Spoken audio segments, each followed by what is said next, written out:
can begin.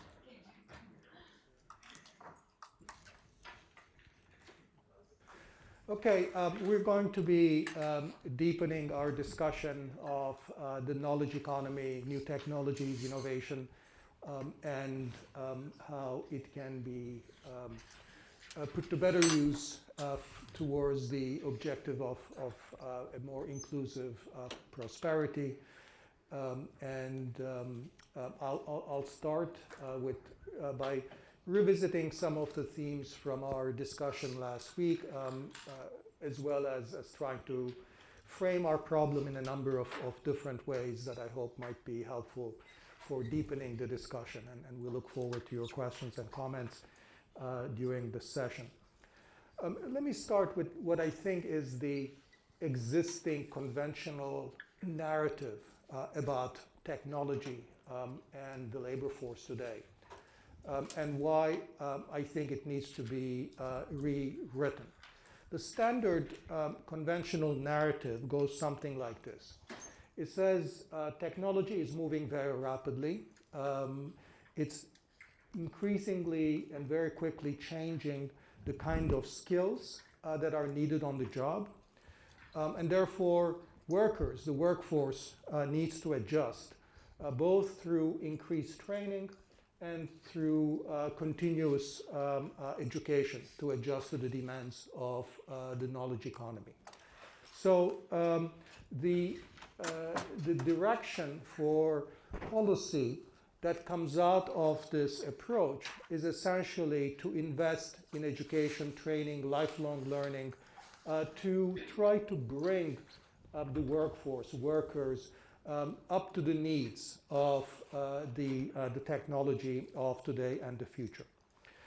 So it essentially treats technology as an exogenous force and offers education and training as a main remedy. The main problem with this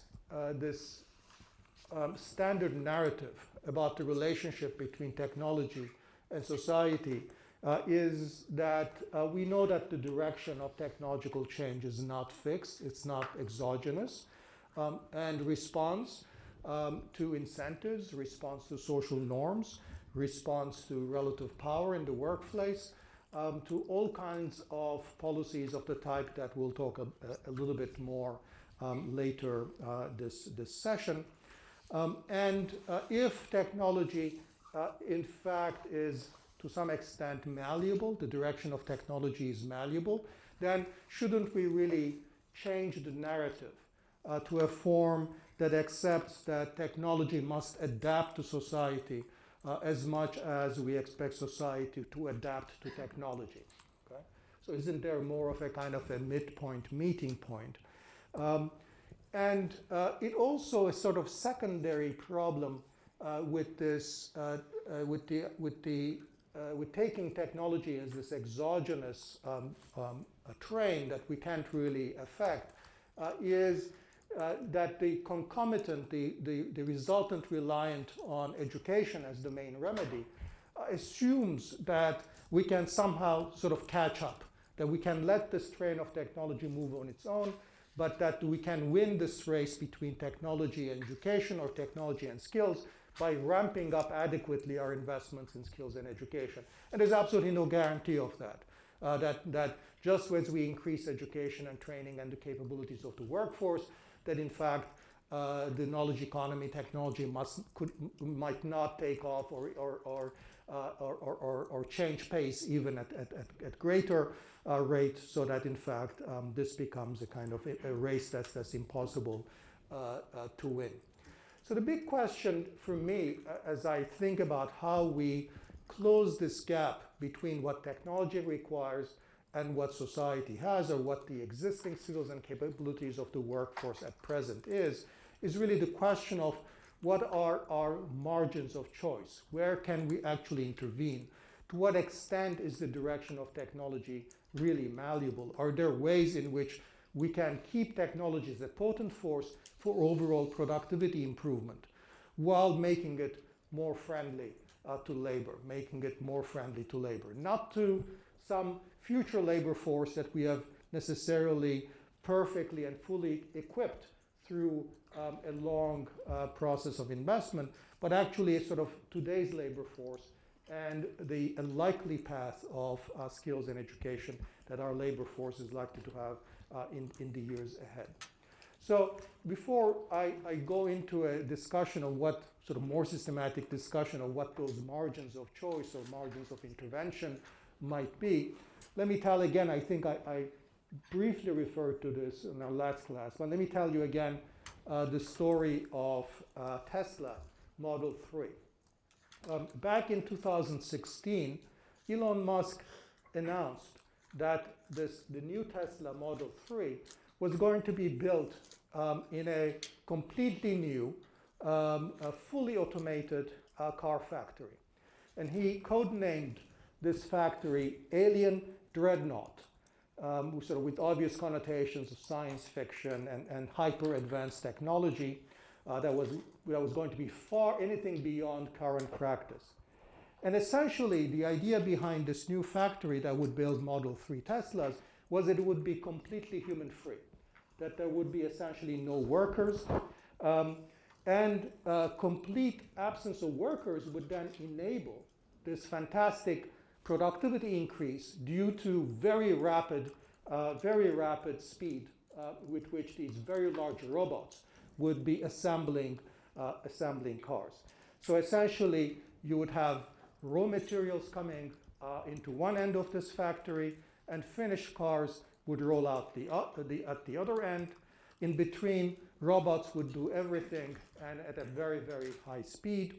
And in fact, the speeds that were too dangerous to risk around having humans. Okay?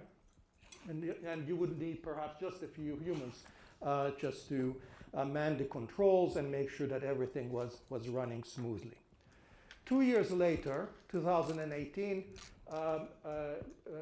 Tesla came to the brink of bankruptcy because, in fact, this factory was not working, that there were severe production bottlenecks that could not be solved easily, and the operation was essentially experiencing what Musk called production hell, and was literally came to within weeks of death and the company to the brink of bankruptcy.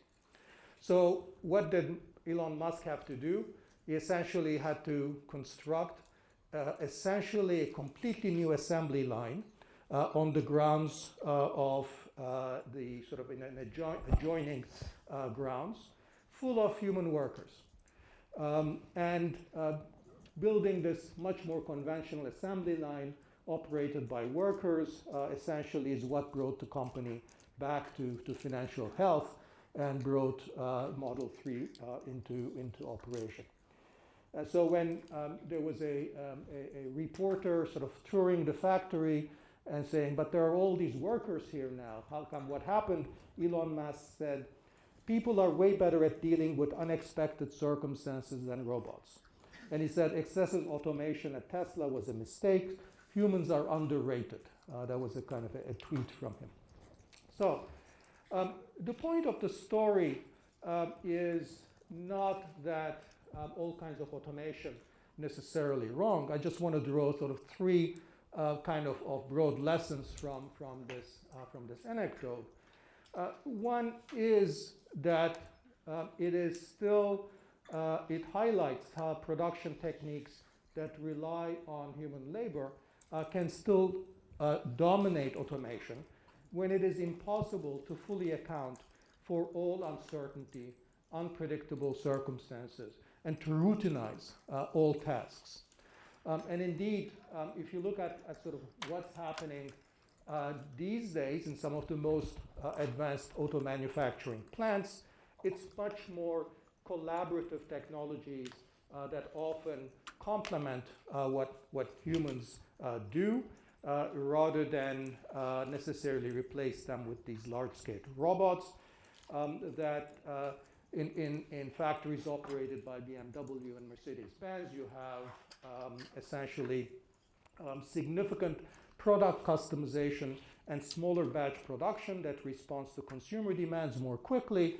and essentially human workers using handheld devices, customize cars in response to these consumer demands, essentially on the fly, with the sort of the automated work being performed by lightweight robots that actually work in consort with the humans rather than necessarily replace them. So this idea of cobots or collaborative robots that work with people instead of necessarily replace them has been one feature of the new brand of technology in auto manufacturing, suggesting that this excessive automation path on which Elon Musk had essentially relied was not necessarily the right way to go. So that's really point number one about sort of that there are still a lot of important tasks and skills that humans can do, and that collaborative technologies can sometimes be both more productive and can take advantage of things like small-scale production, small batch, customization, and so forth in a much more effective way than large-scale automation. The second point that the Tesla story highlights is the excessive faith that many business leaders often place on new technologies. And that goes to the point of social norms, of Silicon Valley, of many high-tech companies, in terms of putting sort of this, objectifying sort of technology that essentially replaces workers, replaces laborers, as an end in and of itself, regardless of whether, in fact, ultimately productivity is higher or not. Daron Acemoglu talks in his reading for this week on sort of the so-called so-so technologies that essentially don't involve significant improvements in total factor productivity, but essentially involve significant replacement of labor by machines. So that doesn't essentially, that increase labor productivity without increasing total factor productivity once you add in the cost of capital that comes in to replace the labor. Third, and most importantly perhaps, I think the example reminds us that technology adoption is a choice, that businesses face a range of choices at all times in a continuous basis about what kind of innovations to use and deploy, and these choices have significant implications for the workforce and for society at large, but there is no real reason or necessarily pressure for businesses to internalize these consequences for workers and for society at large when they're making these technology adoption choices. Okay, so let me say a little bit more about this divergence between business incentives and the social goals, and the question of whether, in fact, ultimately, perhaps, in this example, Elon Musk made a mistake, and he admitted his mistake, and technology perhaps evolved in ways that actually internalized the consequences of that mistake. And so perhaps firms' innovation strategies, even though we can't rely on them to be right the whole time, they will eventually align with social goals. And whether, in fact, we can say, well, we shouldn't blame Elon Musk or other examples for having made a mistake, because ultimately, of course, if a government official was making a decision like that, he or she might make a similar mistake as well. The question is, ultimately, there are mechanisms or incentives for these business decisions on technology development and adoption to align with social goals.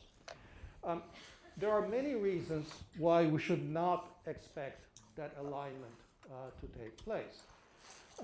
Firms, if you think about what kind of innovations firms will prefer, firms will prefer innovations that actually do not diffuse easily, because that will give them market power.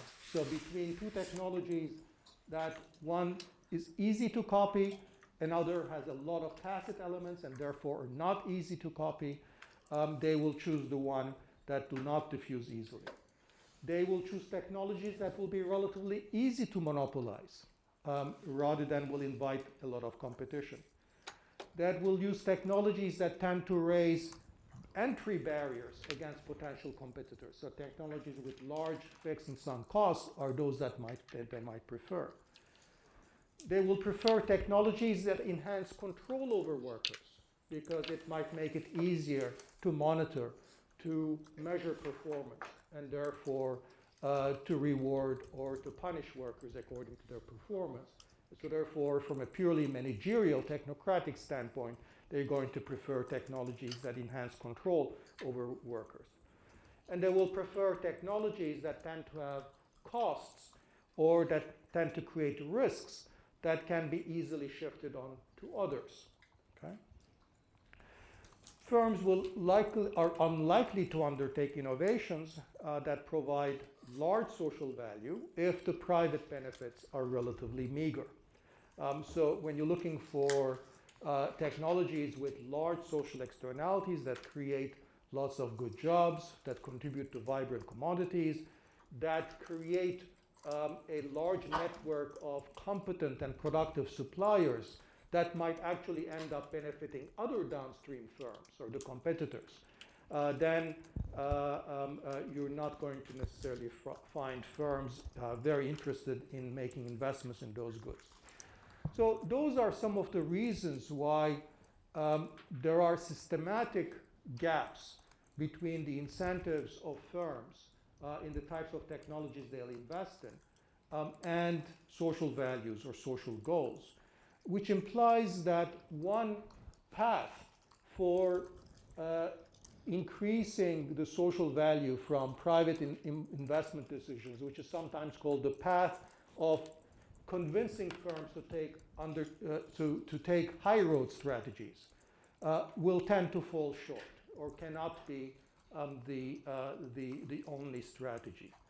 It is true that many firms can benefit from investing in their workers and deploying labor-friendly technologies to the extent that happy, satisfied workers will tend to work better, and in particular because they're less likely to quit. One of the major cost elements for many firms is the cost of training and therefore cost of turnover. They want to minimize turnover, and happy workers are much less likely to quit. They reduce cost of turnover. To that extent, firms have an incentive to invest in their workers and keep them happy. In other words, raising firm productivity is possible through reducing turnover costs and investing in workers. But there is no reason to think, and I think largely the empirical literature bears this out, that there's no reason to think that such incentives, the high road strategy incentives, are universal or sufficiently strong. And there are in particular two broad classes of market failures that will require us to want to intervene. One are what one might call good job externalities. That is that when firms create good jobs, invest in their workers, in their career paths, in their productivity, that these good jobs strengthen community at large, the local communities. These are good job externalities. They reduce family breakups, they reduce crime, they reduce drug abuse and addiction. They might even prevent the development of authoritarian values and promote democratic values. But these are all externalities from the perspective of individual firms that they will not necessarily take into account or fully into account. The second, so this is with respect to their workers. The second is with respect to their suppliers or other firms in their productive ecosystem. That there exists in general coordination failures that will prevent the emergence of productive ecosystems, that is the clusters and networks of suppliers and firms, supply chains that produce inputs and a variety of goods that are mutually reinforcing and complement each other, that no individual firm will necessarily have the incentive to invest in to solve these coordination failures. And in the absence of these, in the presence of these coordination failures, we'll have a kind of another sort of market failure that might require public intervention. So these are some of the reasons why the choices that firms make with regard to their technology development, adoption, and innovation decisions, that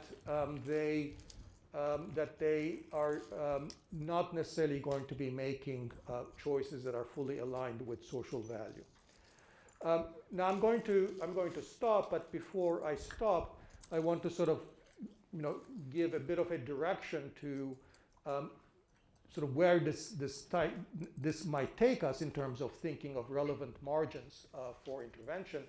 And one way to do that is just to sort of lay out, I think, 4 key questions that we may need to answer when we think about policy to move further in this area. For now, I'm just going to simply pose those questions, and then maybe later in the class we may come back and try to fill in the answers to those questions of what type of policies or what type of interventions, what type of institutional arrangements may help answer those questions in a way that's more desirable.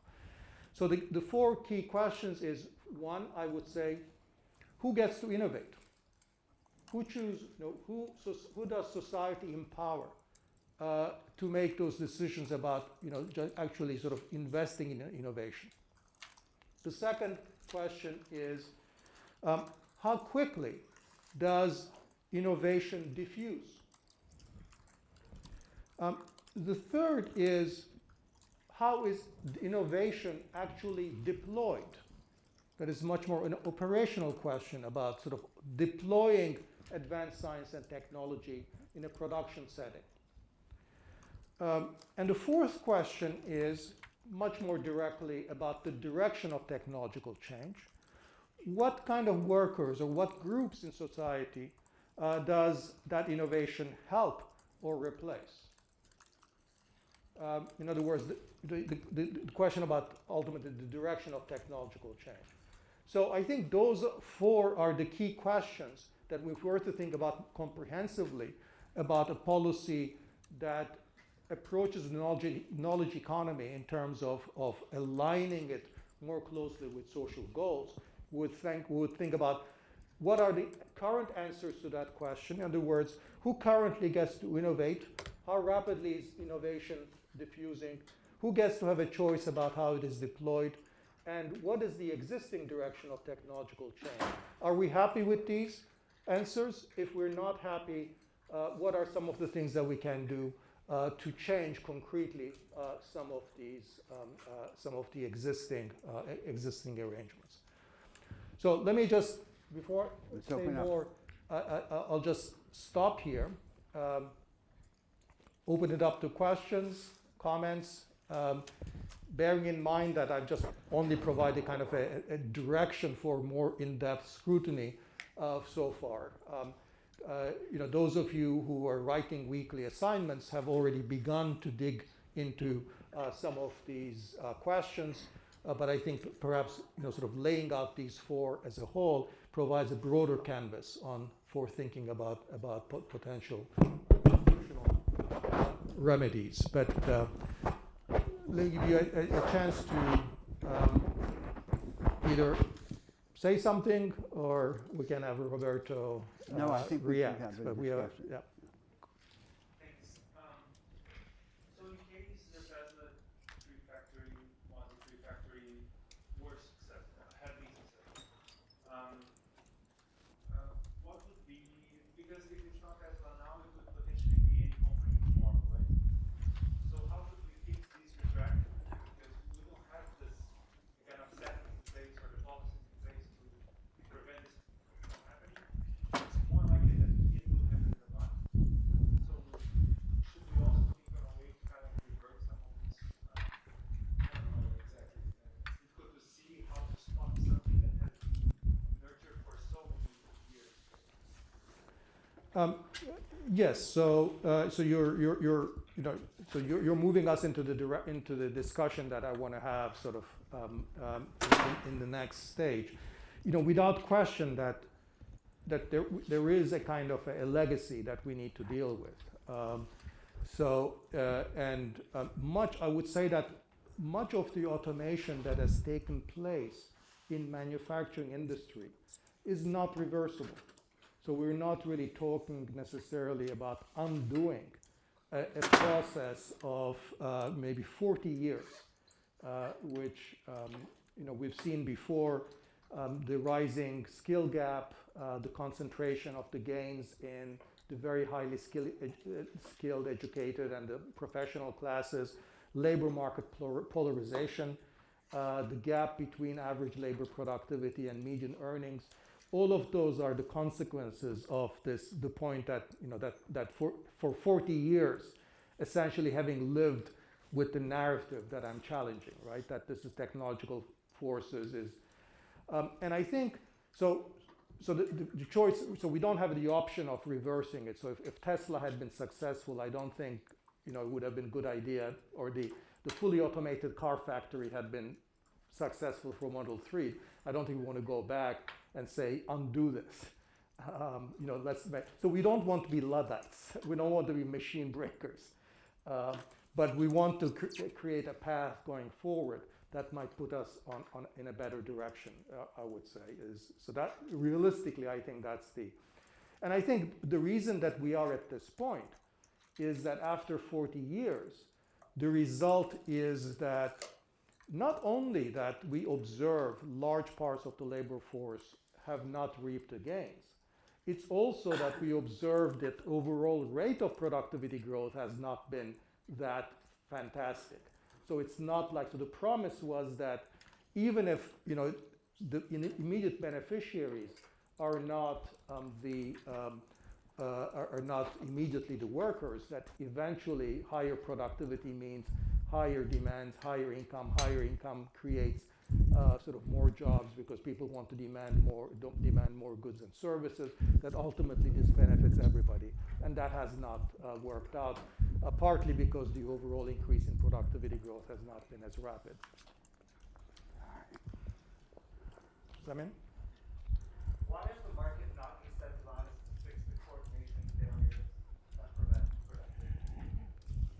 So the coordination failures arise when no single actor is large enough to be able to change the incentives. So if you have, if you're an individual assembler that requires a very large number of differentiated inputs, all of which are produced with increasing returns to scale, you need simultaneously the establishment of a large number of part suppliers for you to be profitable to begin with. But if you don't exist, then none of the part suppliers want to be in business in the first place. So these are the kinds of situations where if scale economies are sufficiently important, that markets are not going to work because it's very difficult for people to just sort of come in and out of the market with little cost to themselves, because the nature of the scale economies is such that they would have to make very large investments, which are not going to be profitable in the absence of complementary investments from others. So that markets are not very good at this. Another way of stating the same is that markets are very good at giving you profitable signals about profitability relatively in the vicinity of where we are. They're not very good at giving you signals of profitability at very large distance from where we are. So establishing a cluster, establishing a supply chain fundamentally moves us to a different equilibrium. And firms cannot see what those prices are, cannot be certain that they will move to that new equilibrium on the basis of their decisions. So that's why coordination failure create a market failure, unless basically the typical way coordination failure is solved is a government bringing all the potential investors around the table, for example, and saying, look, let's all commit, or let's all promise that we're going to do our part, and the government may provide some, let's say, some backup guarantee. And that's one way to solve the coordination failure. So I'm just me perspective so I can kind of understand it. I'm also combining. I think about Professor Unger's idea about the vanguard and the most advanced, process of production, right? So for me, it feels like the big driver is cost. Right? So firms are saying, I can make the cheapest. Well, I can make the cheapest car at a particular level of specification to a highly automated factory. And that's what's driving it. I'm assuming that CEOs don't inherently want to create these negative social costs for society. And so they view that that's the most effective way to do it. So how do you then counter that, right? Because if you think about car making, a Rolls Royce is like pinnacle of car making is made by hand for the most part. Sure, those guys use some robots, but the idea is bespoke, handmade, but it's super expensive. And then of course your Corolla is highly automated. So how do you address that feature to try to reverse that sentiment about labor intensiveness? Because presumably until you solve that issue, it's going to be difficult to, because at the end of the day, because I'm looking at when I hear you say, it makes sense for companies to treat their workers well, they'll be more productive, they'll quit less. It's like what would create a counter incentive to meet costs? And of course, all of us, we all say that we like these socially beneficial things, but we also want cheap products. So how do we address that kind of cost issue? So the question you're asking is really fundamental, and I think we need to sort of really wrap our minds around it, because what we don't want to argue is to say that we are going to sacrifice. So cost and productivity are the inverse of each other. So what I've called total factor productivity is the inverse of cost. So the lower your cost, the higher your total factor productivity. So let's use those interchangeably in that way.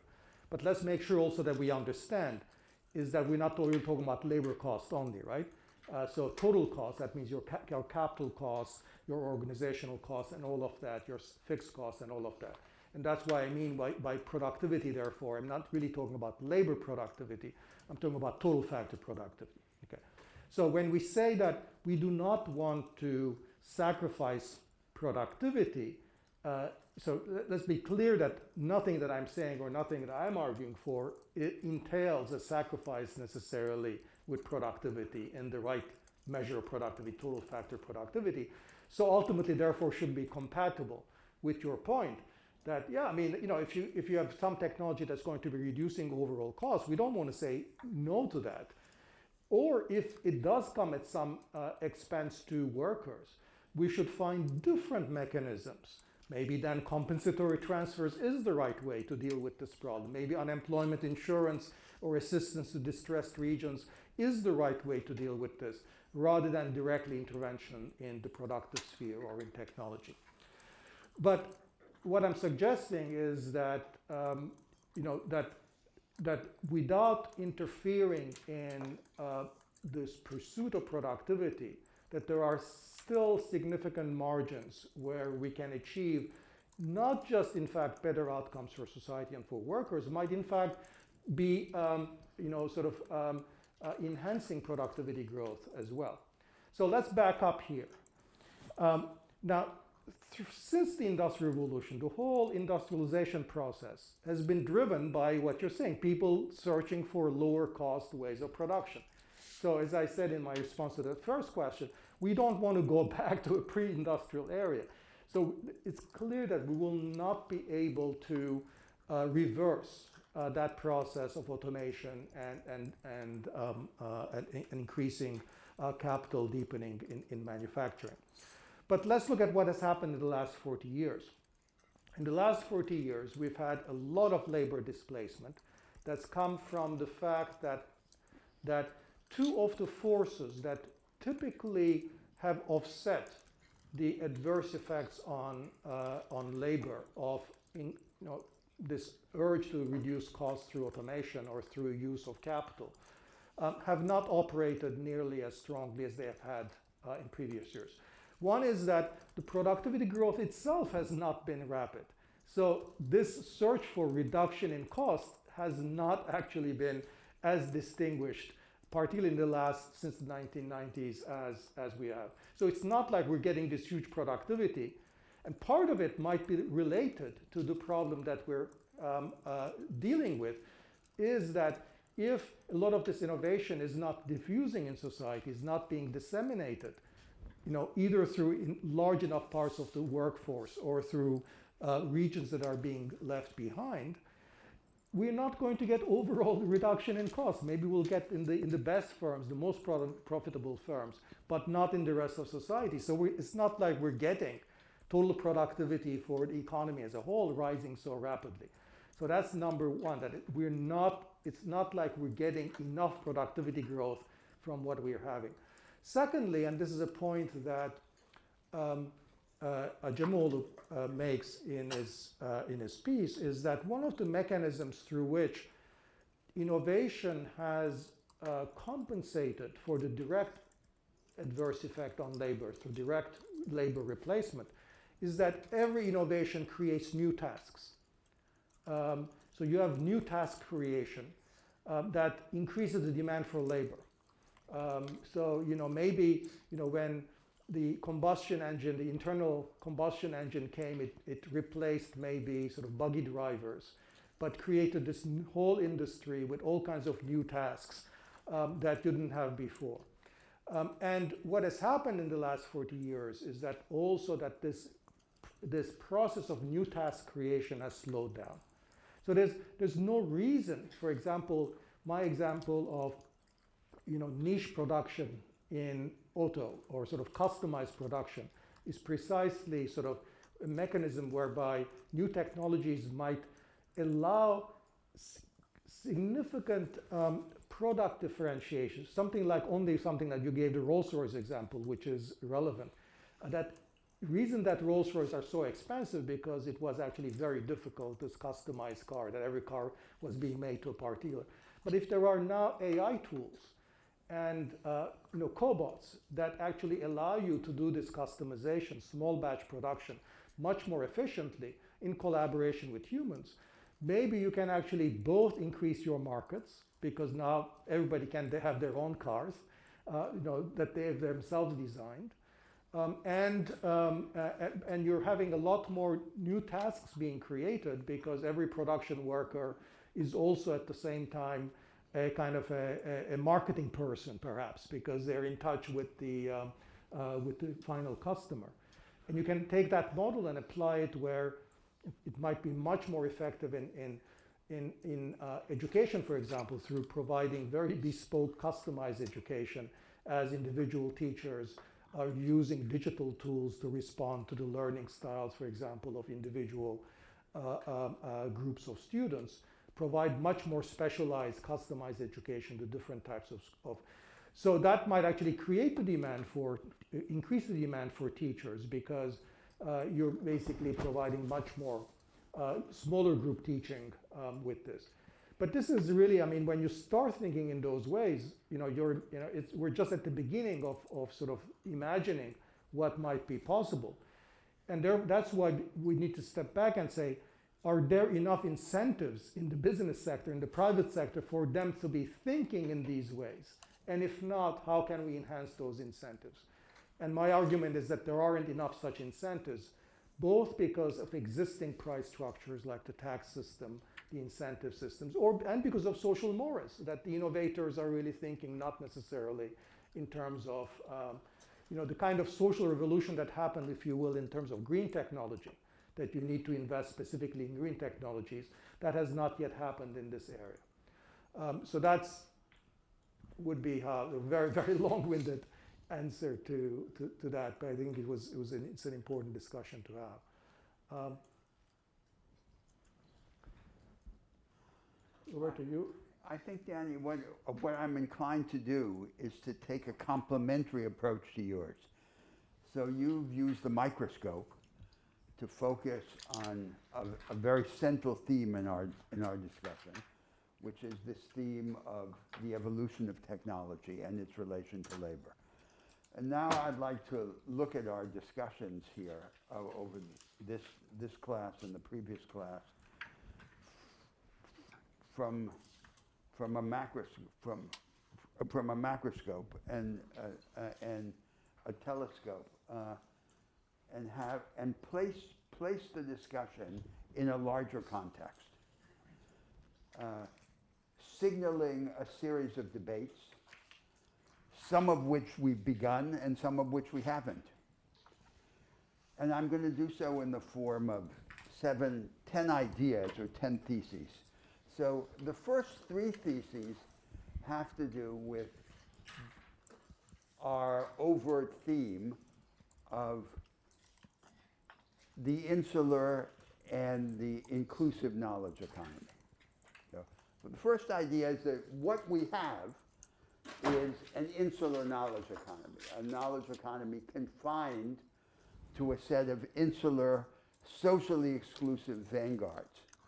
It is multi-sectoral, but at the same time it is quarantined. There are many reasons for this insularity, some of which we began to discuss.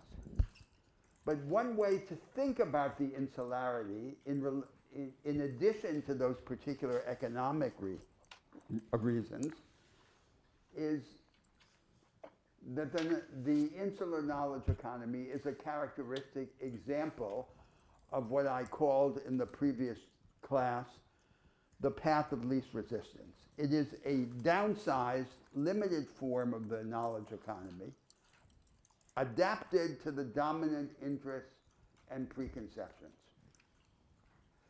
The second idea, the second thesis, is that there is a path. There is a path that would take us from the insular knowledge economy to an inclusive knowledge economy. The insular knowledge economy is a driver of both economic stagnation, the deacceleration of growth and of productivity, and of economic inequality. And so we have a powerful reason to seek to travel from the insular knowledge economy to a knowledge economy for the many. In that path, we focused on the causal relation between 2 factors. A different kind of education, which we began to describe, and especially a series of successive transformations in the institutional arrangements of the market order. We could have added other elements. For example, an inclusive knowledge economy also depends on an elevation, on an accumulation of social capital. It tends to flourish. Its practices of cooperative competition flourish in the background of a society that is fertile in developing many ways in which people can do things together that they never did before, and work with other people with whom they had never worked before. And the advantage, the reward for this evolution towards a knowledge economy for the many is then the acceleration of growth and the attenuation of inequality, because the inequality that concerns us is anchored in the structure of production, in the hierarchical segmentation of the production system between vanguards and rearguards. The third thesis is that the requirements of this path from the insular knowledge economy to the inclusive knowledge economy are much more likely to be met to the extent that there are 2 general conditions in society that transcend economics. They're about culture or consciousness, and they're about politics. The cultural element is the diffusion throughout society of a radical experimentalist impulse, a disposition to tinker with everything, with arrangements as well as with technology, to take nothing for granted. And the political condition is that we move from the low energy democracies of today that maintain society at a low level of political mobilization, perpetuate impasse, establish strong central initiative as the opposite of radical devolution, and as a consequence of all of that, make change depend on crisis, to a high energy democracy that does the opposite and weakens the dependence of change on crisis. Now, it's quite obvious that no one would begin to develop an experimentalist culture and a high energy democracy just to ease the path of movement towards an inclusive knowledge economy. So it's not as if we could treat these as just means to an end. These are aims that have independent values. And we can say furthermore that the experimentalist culture and the high energy democracy would be, to some extent, the effects as well as the causes of this emergence of a knowledge economy for the many. But that many other elements in social life and culture and in politics would have to be involved for such a transformation to take place. Now, the next two theses have to do with the nature of such a trajectory, this movement from the insular knowledge economy to an inclusive knowledge economy. First, it's a structural change, but it's not a systemic substitution. The way to think about it is that significant structural change is piecemeal and fragmentary, but may nevertheless become cumulative. It's not as if we are replacing one system, one indivisible system or package by another. That's not the nature of structural change in history. The idea of systemic change is really just a largely fantastical, limiting case. And the reality of structural change is that when it occurs, it is fragmentary. Now, the fifth thesis is the reverse side of this repudiation of the binary idea of politics. The binary idea of politics is that we either manage a system, reformism, or we replace it, revolution. That's what we reject in the fourth thesis. The fifth thesis is that the counterpart to that idea about the nature of structural change is a certain way of thinking about the interests, the group interests or class interests that can build coalitions that would support such an alternative. And the claim is also, in a sense, the opposite of the Marxist idea. So here we say that there is always an ambiguity or a duality in the ways of defending and defining class interests or group interests. There is a way of defining and defending a class interest that is institutionally conservative and socially exclusive, and there is another way that is institutionally transformative and socially solidaristic. So let's exemplify with the most important instance of class interests, which are the interests of the organized labor force headquartered in the capital-intensive sectors of the economy. That is the core historical constituency of the left parties and of the labor movement.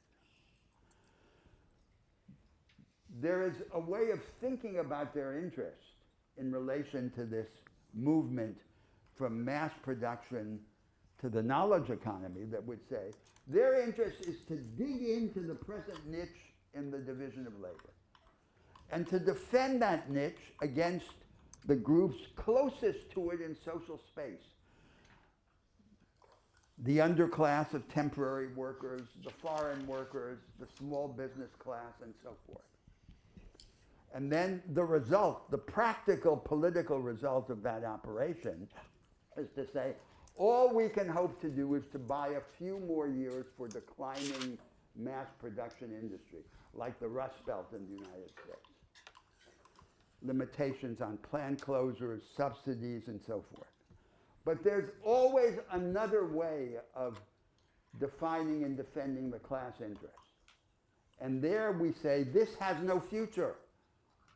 It's no future to just buy a few more years for it. It's not coming back. And what we need to do is to convert this form of production into another form, a version of the knowledge economy.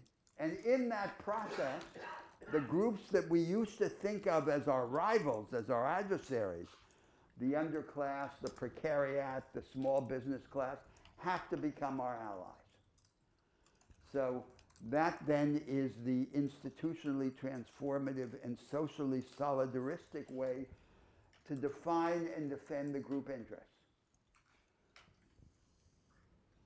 The institutionally conservative and exclusive way has the advantage of being tangible.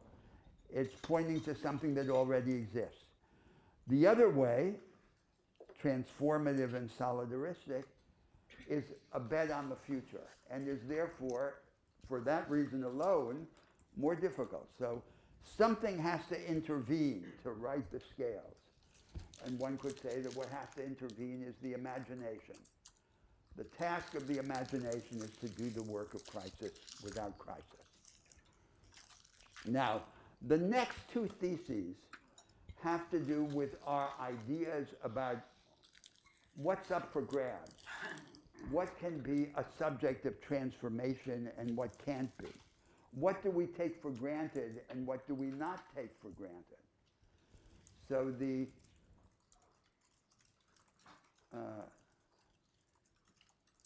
sixth thesis, am I correct in my numbering? 3, 4, 5.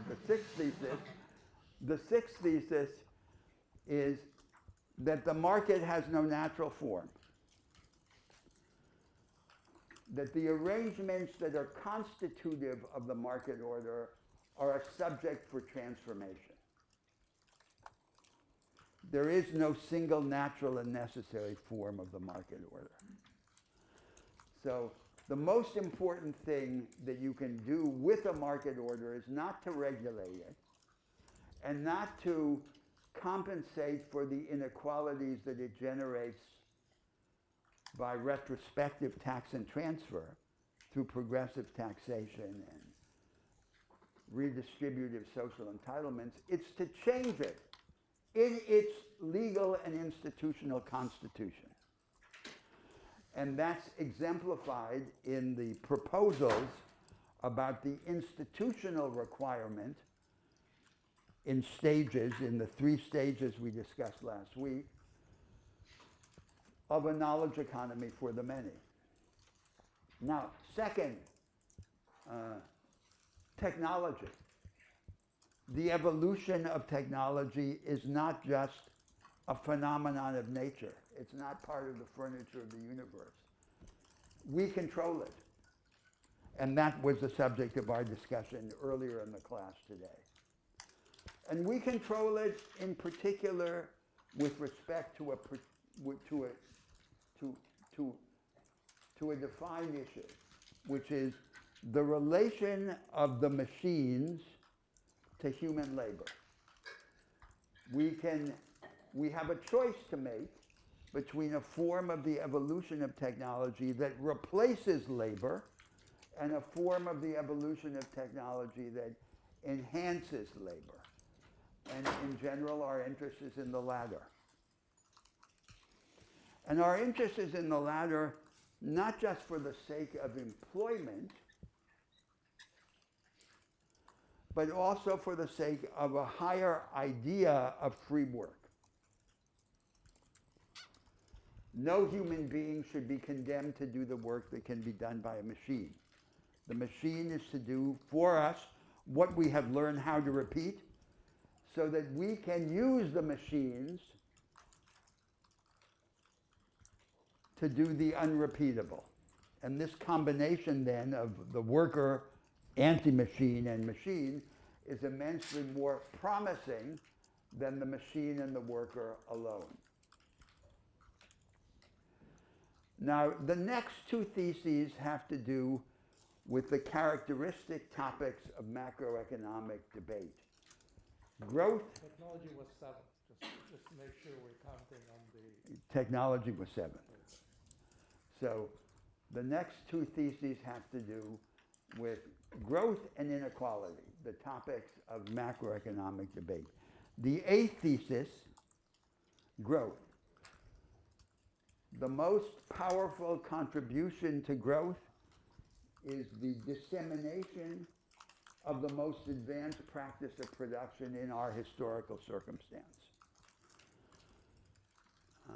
If we deny the most advanced practice of production to the vast majority of businesses and of workers, we can expect there to be slowdown, which is what in fact has happened. We shouldn't blame the contemporary technologies for being inherently less transformative. We should understand the stagnation as a direct consequence of the insularity.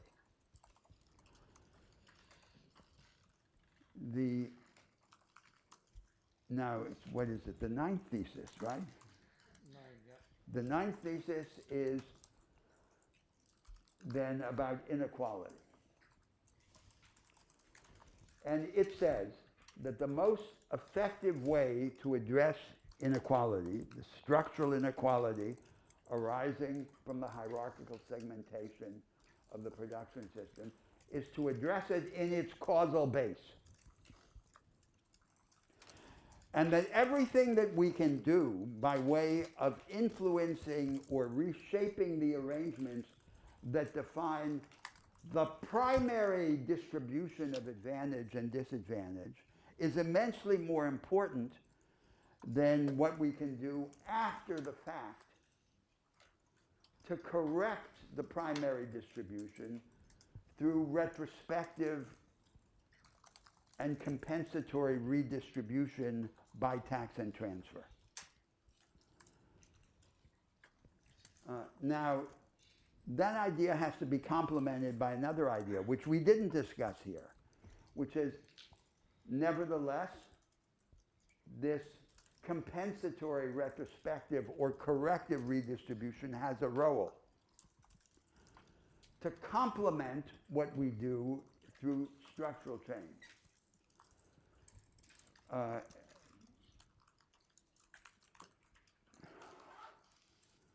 But with respect to this role, the most important thing to understand is the following.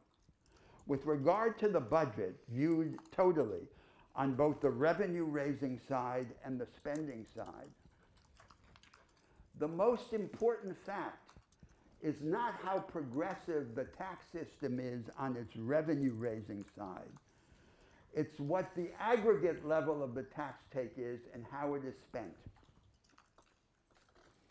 The aggregate level of the tax take and the way it is spent overshadows in significance the progressive profile of the tax system, that is the revenue-raising side of the budget.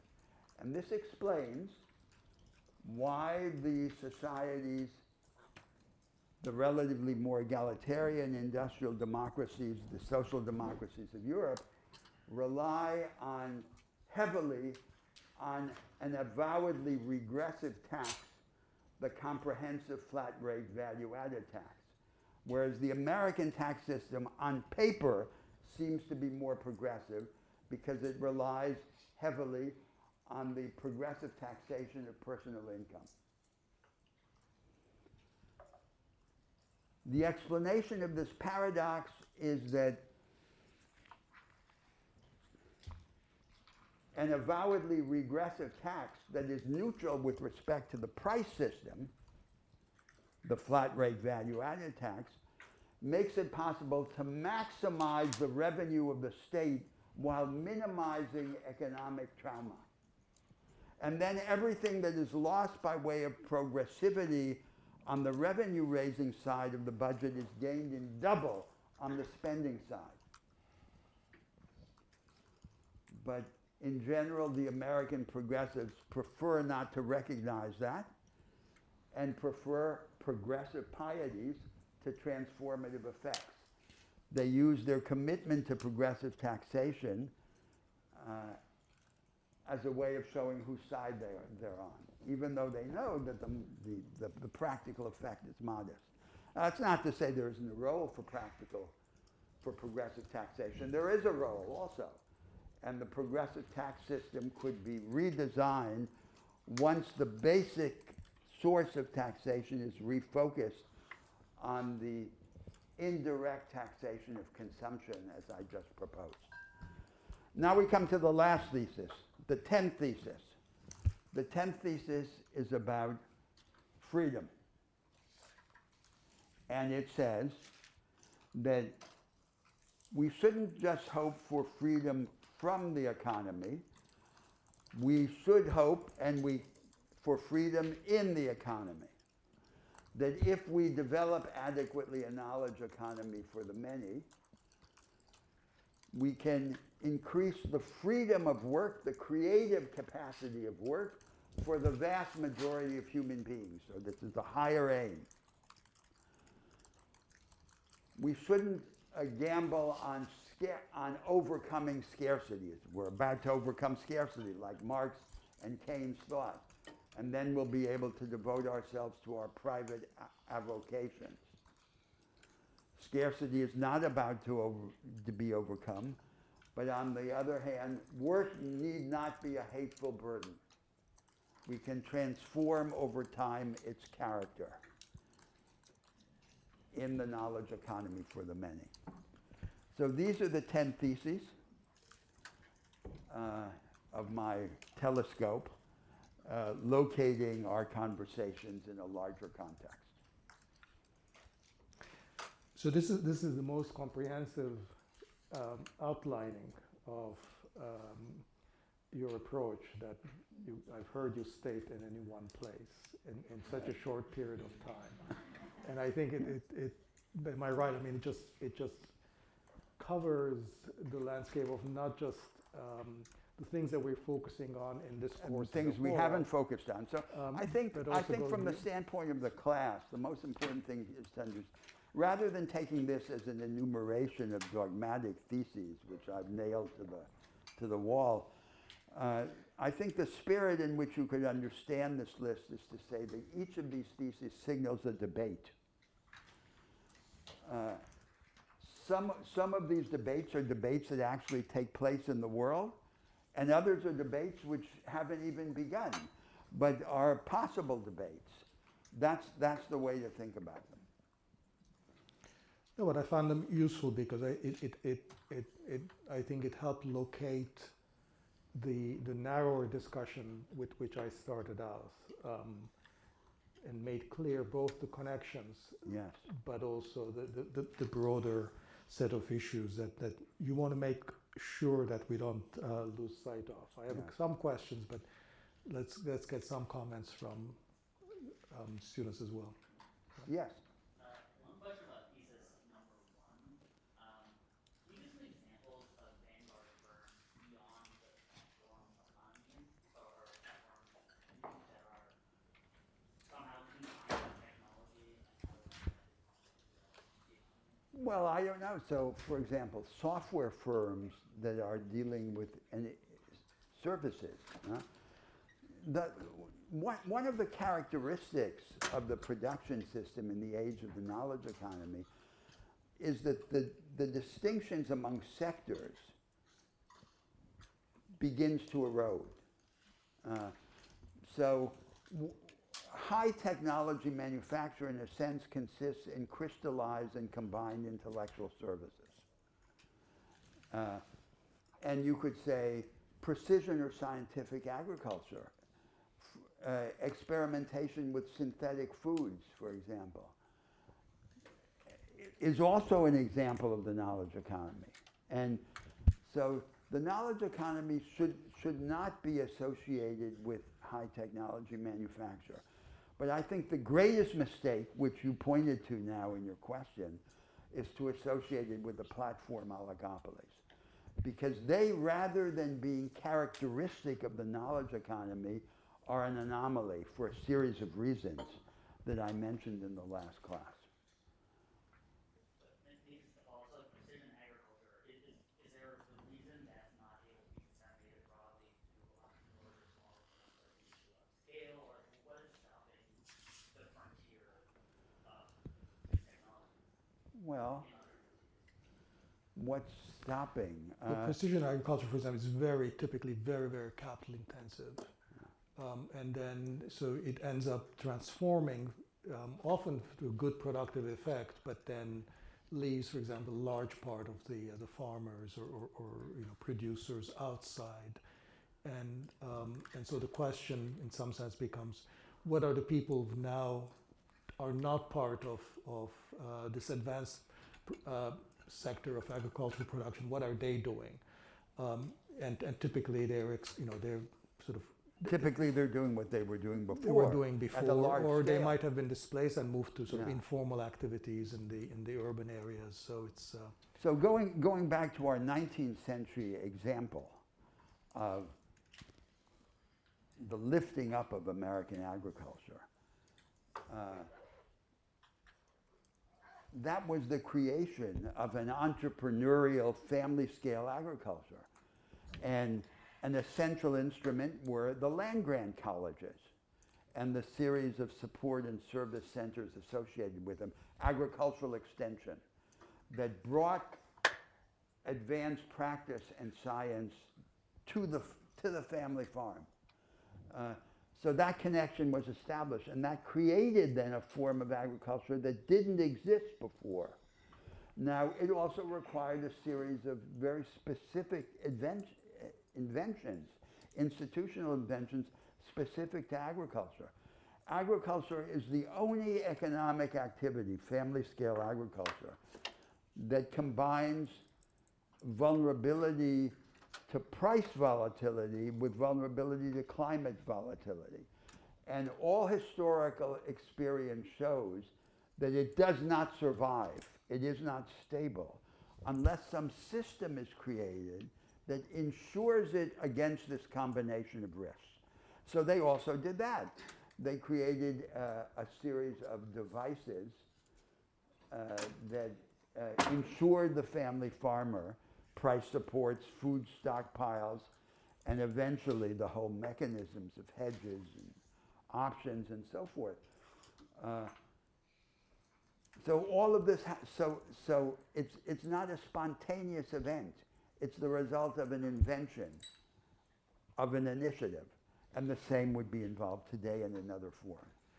But I mean, going further on that example, I don't think we should hold. I think everything that Roberto said is important in terms of thinking of alternative institutional arrangements that might either offset or possibly ameliorate some of the employment and job consequences of these new technologies in agriculture. But we should not close off our mind to the possibility that maybe there is something in the technology of precision agriculture, which, with all the other supports that you might want to provide to family farming or cooperative farming, that it is inherently more capital intensive, that it doesn't make sense Sure. to grow, soybean in small family farms, and that, or the cost disadvantage, to go back to Mandela's Sure. question, would be so large. And in fact, historically, of course, we've had tremendous loss of population in agriculture because of the process of mechanization, right? We don't want to necessarily have reversed that. But the difference was that historically, when people left agriculture because of mechanization and other things, came into urban areas, they often had better jobs. Or more productive jobs. At least, if they were not better initially, they became so eventually through labor organization and so forth, because the productivity was genuinely higher in the jobs. And that is that is essentially the process that is stopped, that the declining industry, that the industries that are becoming more productive, more because of mechanization or automation, that are releasing workers, the workers that are released are not being absorbed into higher productivity activities elsewhere. either because productivity is not increasing rapidly elsewhere or because enough new tasks are not being created elsewhere. So another That does not offset this in a way that historically was being offset. So another example, I would say, further afield from what may seem like an economic activity, is medical practice. So medical practice, say the surgeon, robotic surgery and the relation of robotic surgery to manual surgery is an example of this enhancement of labor. And it clearly transforms medical practice into an area of the knowledge economy.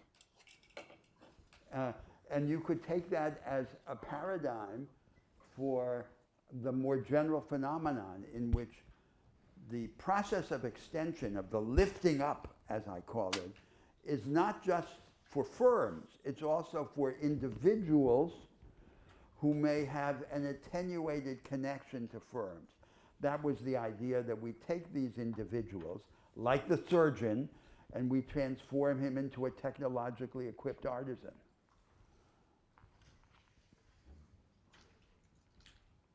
Yes. Yes. Professor Unger, I have a question about your fifth thesis, I believe, how to build coalitions, and Yes. People we used to think of as our enemies must become our allies.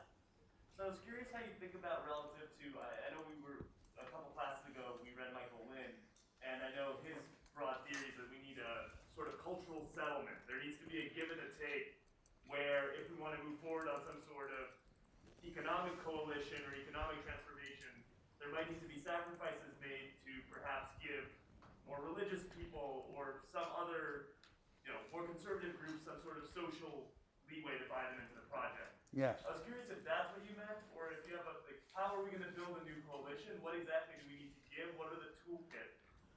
No, I what are think we that playing? I think he was thinking of a different set of problems. So he was thinking of the fact that in the United States, the formula by which the right has won and exercised power for half a century has been to combine material concessions to the moneyed classes with non-material concessions to the moneyless classes.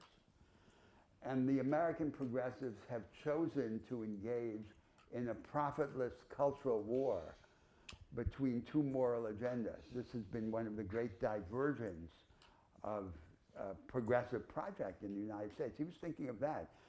I was thinking much more directly of a fundamental ambiguity or duality, as I called it, in the way of defining and defending a group interest. And it comes out very clearly in opposition to the Marxist idea. So the Marxist idea is that the more intense class conflict becomes and the broader its scope, the more the objective content of class interest is revealed. Classes have objective interests determined by their place in the mode of production or by their role in the substitution of one mode of production by another mode of production. That, to my mind, is the exact opposite of the truth. That is, as conflict intensifies, the question, what are my interests as a member of a certain class, becomes inseparable from the question, what are the adjacent alternatives? Who would I become under each of these alternatives? And what would then be my identity and my interests? So if you broaden the scope of the conflict, you come to this division, to this duality. There's always a way of thinking about your interests as a member of a certain class in which you take your present place in the social division of labor as what you want to defend. And there's another way in which you say, this is not defensible over the longer term. I have to change it. And in that operation, as I said in my enumeration, the groups that you used to think of as your rivals have to become your allies. So that's a different way of thinking. Every project can be always stated in two registers. It can be stated as a program, a project, a succession of institutional moves, and it can be stated as the building of a coalition. They're just the reverse side of each other. And every transformative project builds its own base over time. It doesn't rely on an antecedent base. That's the content of the fifth thesis. Yes. Thanks. I'm trying to organize some of the fiscal principles, thinking about thesis 8, some of the fiscal principles that have been proposed in this class, which is around, say, particularly the proposals on taxation. How do we organize some of the tax proposals that we've been exposed in this class? I mean, specifically, what is the purpose of, I think, raising the aggregate level of taxation? But I think more generally, I mean, I think we've seen a couple of fiscal proposals come through in this class. One is about, restructuring the tax system so that it doesn't necessarily favor capital. We spoke about, capital, the interest on social capital being the basis of public finance, and I think today we're not looking about same adjustment to consumption taxes. I just wanted to maybe if you could sort of give us a guide of how you think these fiscal proposals. Sure. I think this is something of a diversion from the main course of the discussion, but I'm happy to take out a couple of minutes to say what I think. So, and I would say it comes in the form of three theses that are hierarchically ordered. So the first thesis is everything you can do to influence the primary distribution of advantage and disadvantage is much more important than what you can do after the fact to correct. Because the problem with correction is you establish this conflict, this tension between the logic of the established arrangements and incentives and your corrective aims, right? So if the inequalities are profound, the redistribution has to be immense. And long before it reached the requisite dimension, it would begin to undermine the established economic arrangements and incentives and exact an unacceptable cost in foregone economic output. So that's the first thesis. Now, the second thesis is that with respect to the budget, what matters most in the short term is the aggregate tax take. So, and how it's spent. So the greatest historical achievement of European social democracy was to sustain a high level of investment in people and in their capabilities, especially health and education, paradoxically funded by the regressive taxation of consumption. And that's the main difference between the United States and Europe, just in a phrase, that the Americans take in less than 10% of GDP, less than the Europeans take. That's much more significant than all the stuff about progressive taxation. Now then comes a third thesis. The third thesis is that doesn't mean that progressive taxation has no role. What are the two targets of progressive taxation? One is the hierarchy of standards of living, and the second is the exercise of economic power. The first is much easier to reach by the tax system than the second. The best way to reach the hierarchy of standards of living is an individualized tax on consumption, which is what the progressives would support if they were both clear-sighted and sincere in their commitment to egalitarian redistribution. So what is an individualized tax on consumption? It's the so-called Kaldor tax. You take the total income of the individual, the returns to labor and to capital, and you subtract from that the invested saving. That difference is what the individual spends in himself. If he earns very little, he doesn't pay anything. He receives something. That's what the Americans call the negative income tax. Above that threshold, he begins to pay on a steeply progressive scale. And at the top, the sky's the limit. Because unlike the income tax, 100% is not the top marginal rate. The top marginal rate can be 200, 300, 400%. You can say above a certain level of luxury living, For every dollar you spend on yourself, you pay 4 to the state. Why not? There's no technical limit on it. It's just political will and political power.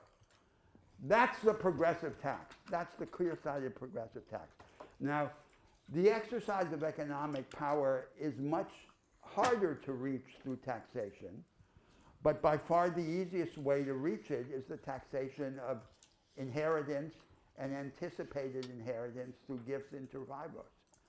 So, in summary, you cut the discussion of progressive taxation down to size, you attribute to it a secondary but a significant complementary role, and then you reshape it in the way that I've just suggested. Now, all this is very dialectical and paradoxical. How are the politicians going to explain that to the people? Nevertheless, I think it can be explained. Yes? Professor, my question is about your third thesis and second thesis. Third thesis being requirements of the spectrum insular economy to the inclusive economy. And you mentioned there should be a culture for consciousness and politics. And high energy democracy, Yeah. yes. So, like, could you give us an example, a contemporary example, that relatively achieved this path because of these, they met these conditions, like in terms of a culture which is energized by radical impulse and by high energy democracy, and they were, coming back to your second thesis, they were rewarded with the acceleration of growth and attenuation of inequality. Well, so you want an example of an experimentalist culture? So I'll give you both the example and the counterexample in a single illusion. The United States. So the United States, experimentalism all over the place, but the Americans traditionally exempt their institutions from the reach of the experimentalist impulse. So you experiment about everything, but not about the institutions of the market order, and especially not about the Constitution, a sacrosanct document of the national identity. So there's a long line of American thinkers, from Thomas Jefferson to John Dewey, who tried to persuade their fellow citizens to lift this exemption that they granted to the institutions against the experimentalist impulse. But they failed. And so the result is that the Americans are saddled with a kind of institutional idolatry. They believe that they discovered at the time of the foundation of the Republic the definitive formula of a free society, and the rest of humanity must subscribe to this formula or continue to languish in poverty and despotism. And this has been a tremendous incubus on the American democracy.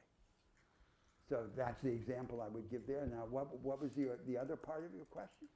Yeah, I mean, like, actually, the center of the question was an example in the opposite direction that was rewarded by.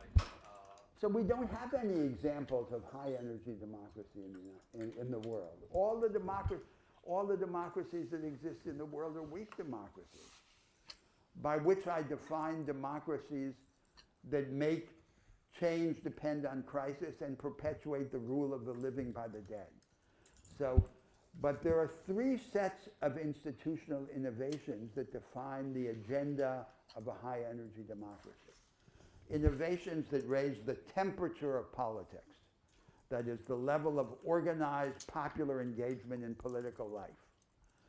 The premise of conservative statecraft is that politics is either cold and institutional or hot and anti-institutional. So at the end of the day, you must choose between Madison and Mussolini. This is false, because political institutions can differ in the extent to which they raise the temperature of politics in an organized fashion. So the second set of institutions are institutions that accelerate the tempo of politics and resolve impasse quickly, engaging the general electorate in the resolution. So The American constitutional architecture is the opposite of that. That's Madison's scheme. There's a liberal principle of fragmentation of power, and there's a conservative principle of the slowing down of politics. It could be easily solved. A simple constitutional device. You could say either of the political branches could unilaterally, in the face of a deadlock, call early elections. And the branch that called the early elections would always have to pay the political price of running the electoral risk. The elections would always be bilateral for both branches. And by this simple device, you would turn over the logic of the American presidential regime into a machine for the acceleration of politics. The third set of institutions have to do with a combination of strong central initiative with radical devolution, in which the conservative principle is that they're the opposite, either power to the center or power to the local. It's not true. You can have both. You can have more of both, depending on how you organize the concurrent powers in a federation or in a unitary state. And from this standpoint, contrary to the common belief, a unitary state like the United Kingdom or France even has an advantage over federation. Because in a federation, it is supposed that every part of the federation has to enjoy the same right of deviation. In a unitary state, you can make a deal with one part of the country which is different from the deal you made with the other part. So Scotland can get a deal that's different from Wales, for example, in the United Kingdom. So the federation is to experiment. It begins in cooperative federalism, and then it progresses to the possibility of a right of very wide divergence, in which part of a country can apply for a right of divergence. So what's the basic idea, the intuitive idea? The intuitive idea is that as a society goes down a certain road, it hedges its bets by allowing parts of itself to illustrate an alternative model of the national future. So what I'm saying is that this road to a higher energy democracy, it's a question of degree, is part of the background to a knowledge economy for the many. In what kind of a society is it more likely that there will be these experiments in the institutions of the market order? In a society whose politics is fertile in projects of structural change, and in which the culture radicalizes the impulse to tinker and to experiment in every domain of social life. Yes. Thank you, Professor. Professor, my question pertains to the first two theses, and I'm wondering what your thoughts are about natural resource exploitation and climate change in relationship to the insular economy. And as we increasingly perceive these threats to be local, much more than distant, like we used to, how are these evident as explicit drivers of this path from the insular to the inclusive economy? You mean you're thinking about specifically climate change? Natural resource exploitation and climate change. So take the example of the Amazon in Brazil, because it puts it very clearly. A sustainable economy, sustainable economic growth is either artisanal, extractivist, and primitive, or highly advanced, a form of the knowledge economy. There's nothing in between. So the sustainable development of the Amazon, for example, is an immense project. None of its elements exist. Just to start with the basics, the technology necessary to manage heterogeneous tropical forests doesn't exist on the whole.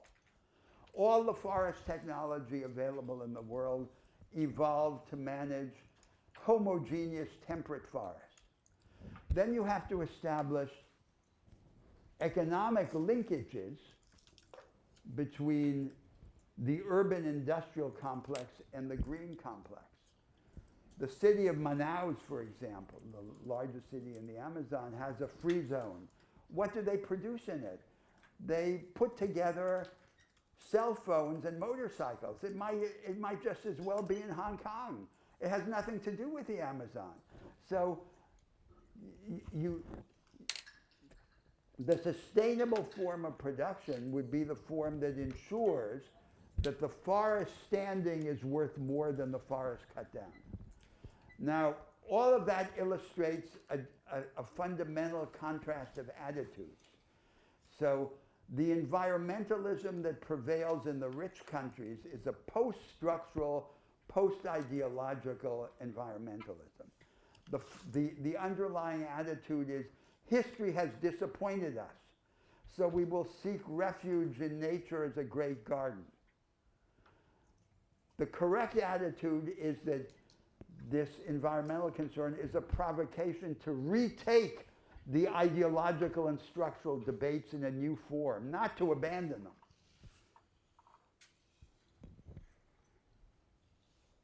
Yes. So my question is on the thesis of inequality. I'm just curious in terms of how, so the way that it's framed as it stands right now, the way that I took that was looking at the structural changes that the structural transformation that takes place, and then making compensatory kind of mechanisms to essentially compensate the losers from this change that has occurred.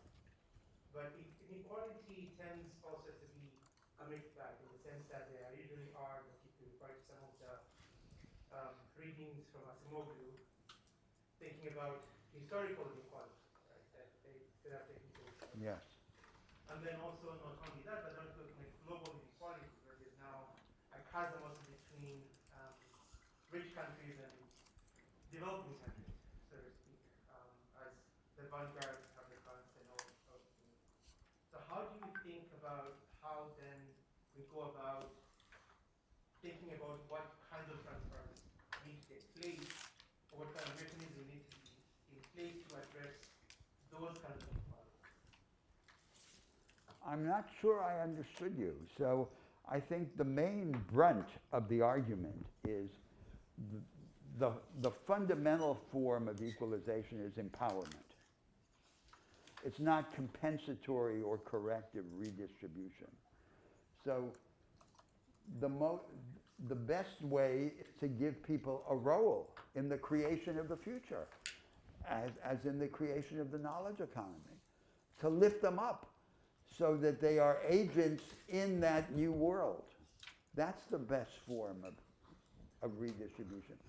Not to begin to compensate them for historical injustices and corrective transfers and so forth. Let the dead bury the dead. Turn to the future. That's what the emphasis should be. Yes. Question around Italy in particular, because Italy is the number 10 in the world by a number of robots per 10,000 workers. Yes. Still, I wouldn't call it a knowledge economy because it ranks at the bottom right in terms of IT skills, the startup market, and all the other statistics. So, to what extent labor policies contributed to the adoption of robots, and how can a very bad scenario To the adoption of what? robots, Robots. industrial automation, and how, to what extent labor policies are a driver for more automation, and maybe what are the best policy tools to avoid this kind of scenario where the industrial sector is heavily automated, but at the same point, at the same time, there's not a very well developed knowledge economy, right? And workers are not reskilled. Danny, maybe you could speak to this. I'm a little uncertain about this question. Yeah, I mean, this is, I can't address the specificities of the Italian case except to say that there's sort of one big structural divide in Italy, obviously, between the north and south, which is always has been there a big case. It's been, it exemplifies our problem to the extent that the south has always been behind the north in terms of its economic possibilities, and that gap has always remained, and this dissemination of these practices and the economic benefits of productivity. I think something that is of more recent vantage also is, of course, northern Italy was always an exemplar of sort of new modes of industrial production where a lot of smaller scale producers could form clusters of mutually reinforcing productivity dynamics.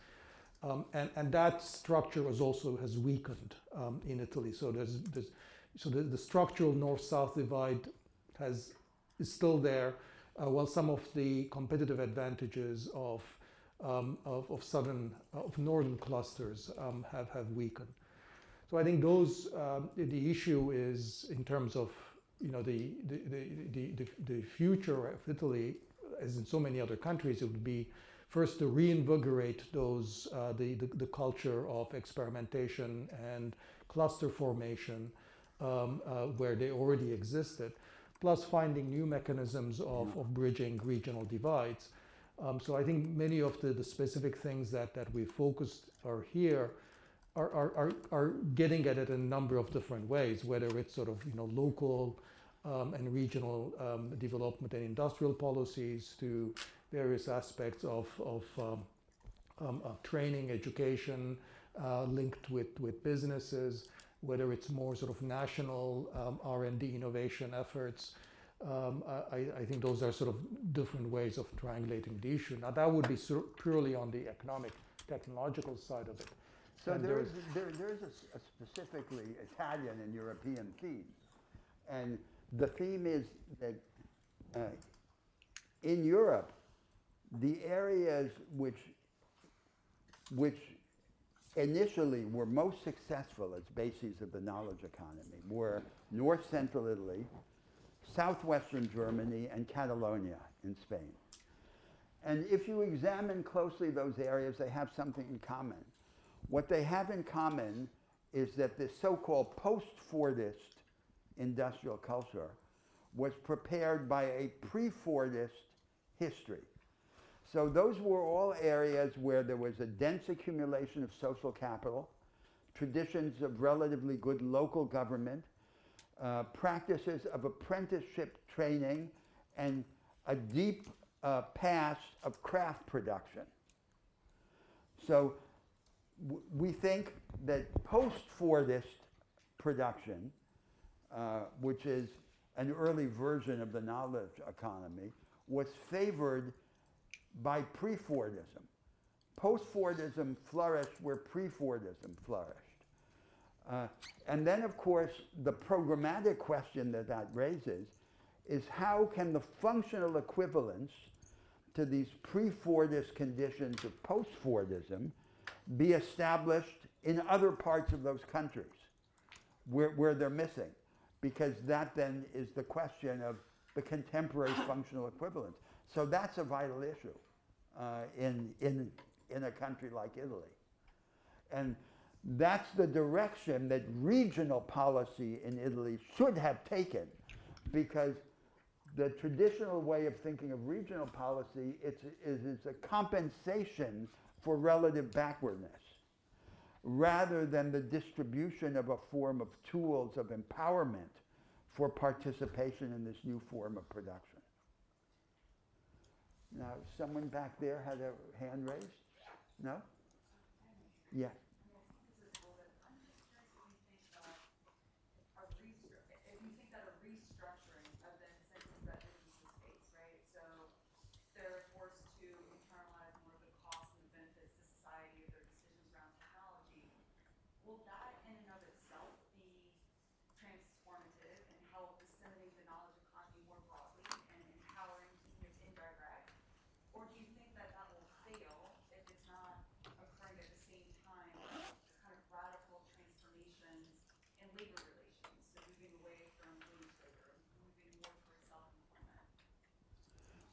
This is a I big wanna- question. Yeah, so I want to expand on that because this was one of the questions that it's related to something that I wanted to bring up, and I think it has to do with a kind of sort of perhaps a tension between my argument and yours, but it's useful too. So to caricature a little bit, I think sort of the thrust of my argument is, here is a bunch of problems, and here is examples of the types of solutions. And you have to find the best fit, or sort of some version of this that's going to best fit the circumstances in which you're talking. Now, you're not, my caricature of your argument is, this is thesis 4 out of 10, and then let's not lose sight of the other 9. Now, we may want to delete one of those 10 theses because one of those 10 is that, in fact, none of these things, are a system. But it seems to me that in some ways you're saying that, look, you're not going there if you don't have the cultural element, you don't have the political high energy, you don't have a more complete conception of reordering the market system. Whereas sort of, mine sort of caricature of my position is to say, look, maybe if you have the national governments, or the federal government start sort of a mission around labor-friendly technologies that sort of, somewhere between DARPA and ARPA-E. If we have more sort of local development agencies that are not simply providing tax incentives to firms, but working much more closely, collaboratively with them, joining, sectoral or firm level training with technology transfer assistance, with other customized services, collaborating, iterating over time. Maybe that's sort of the locally that will get, and each one of those in some sense can be done independently. Yes. And when they're done, you can see that they're done. So we're moving on that dimension. Whereas in your perspective, and that's the part of the question, do I need to do also A, B, C, and all these other things? No, of course. Or how would I recognize that, let's say, a government, local or national or federal, regional, is moving in your direction? So what would be kind of a minimal program that I think would there be, is no that minimal would be program. recognizable? No. But is there any way you could recognize, this government has been reading Roberto Mangabeira Unger, and they're embarked on an Hungarian program. I mean, when, would we know that? No, because I think, so. Don't you want to set up for yourself a benchmark? No, I don't want to have a benchmark, and I don't want to have a minimum. And in fact, in that way, my approach is closer to yours than your statement just now is. So, what I would say is that, so what's the logic of this? It's what Trotsky called combined and uneven development, though it may seem strange to allude to Trotsky in this conversation. So it's not a system in which you have to do everything at once or you do nothing. You start where you can, given the circumstance you're in, as you suggested, until you hit against limits defined by your failure to advance on some of these other fronts. Then you have to turn to the other fronts. That's how it goes. But it helps to have an idea, to have a general idea, because the idea is, the general conception is acting to counteract the push of the path of least resistance. Because every partial transformation, we only believe in partial transformation. Every partial transformation can either be an excuse not to take a further step, or it can be a step towards a further step. And in real transformation in the world, the meaning of what you've done, it always depends on the question, and what's next. So it's the sequel that determines the meaning of an initiative. And in that process, dealing with that reality in which you're trying to counteract the gravitational force which is pushing you back to Earth, to the past, the more you have imagination, the better. Because the imagination counteracts. It's the fuel by which you lift yourself up from the earthly atmosphere. That's what I'm for. I'm not for system, but I am for the imagination. And Professor Unger, I'm from South Africa, which is sort of a sister country of Brazil. Yes. Inequality and incomplete transition to knowledge economy. I wondered if you could speak a bit about creating a high energy politics in developing countries like ours. So what? Some of the challenges of, how we achieve that. Well, I mean, I must say that just to expand on this point, I mean, probably your idea of a high energy democracy is the one, of all ideas, is the one that gives me the biggest headache. Or because I can't sort of, I understand, I think, what you're getting at, but I think, so earlier you said that, I can see that conceptually, the choice is not only between Madison and Mussolini. But you also refuse to give an example of of an something that achieved might high be- energy. I can. It doesn't exist. I mean, But but that's a good, but that's an argument in your favor. So in other words, there must be some germ of it somewhere. Of course, If there it are many doesn't germs. exist, Of it course, could of also course. be No, it no, could of also course. be like because it doesn't work. No. That the idea that you could call elections much more frequently. That's a familiar idea, right? I mean, in a constitutional mechanism like the one that I suggested exists in many countries, and in the hybrid presidential parliamentary regime, there's nothing fantastical or impossible about it.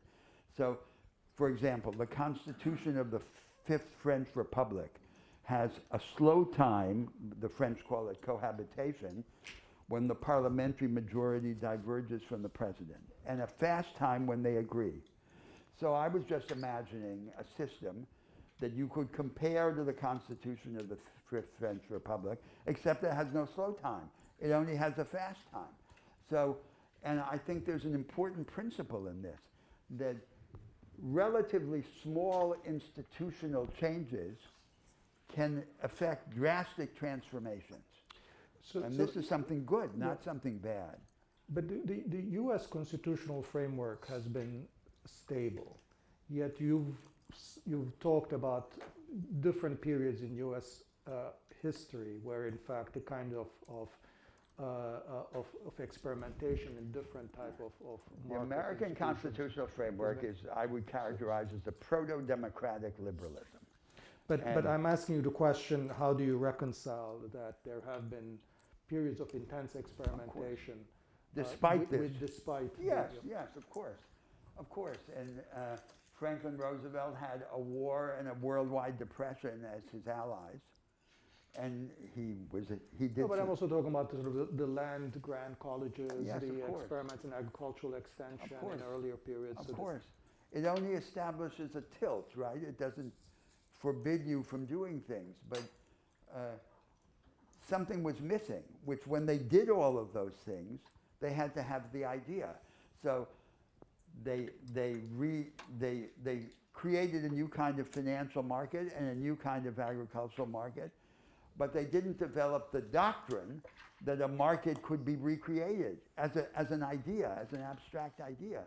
And they didn't develop the kind of political life that might have perpetuated this combination of movement on top and movement below.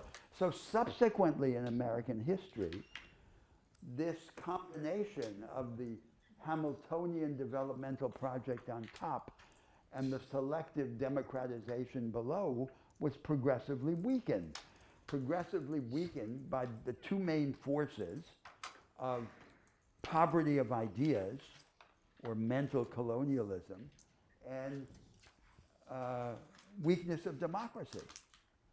So going back to Manda's question, might the existence of, to some extent, decentralization and federalism in countries like South Africa and Brazil, is that a kind of structural advantage that in principle might allow some experimentation at the regional level? So, I mean, so the Brazilian constitutionalists, I imagine, like the South African constitutionalists, they imagine that there's a fixed repertoire of constitutional forms in the world. So there's the French Constitution, the German Constitution, like the periodic table. You mix hydrogen with oxygen, and there are a tiny number of variations. That's how they think. So they have 20,000 books in their library, and all they can think to do is to mix Germany with France, or something like that. So the South American republics adapted American federalism and the American presidential regime. Transported into the reality of societies with vastly greater inequalities, this resulted in a huge confusion because the president is elected with a strong mandate, but he finds a constitutional system that ties his hands. So he's elected promising the sky to the masses, but he can't do anything. He can promote or injure interests, but for structural change, he's very limited. So then there's this oscillation between the narrow constitutional forms and the extra constitutional agitation. So what's the solution? The solution is to begin developing political institutions that would organize this popular energy and that would resolve impasse quickly. Those are the kinds of things that I'm interested in. So unfortunately, we have to leave it here. Those of you who are interested in my version of the answers to those 4 questions that I set out that we didn't have a chance to get back to, they're on the lecture slides that are on the Canvas course site. They're there.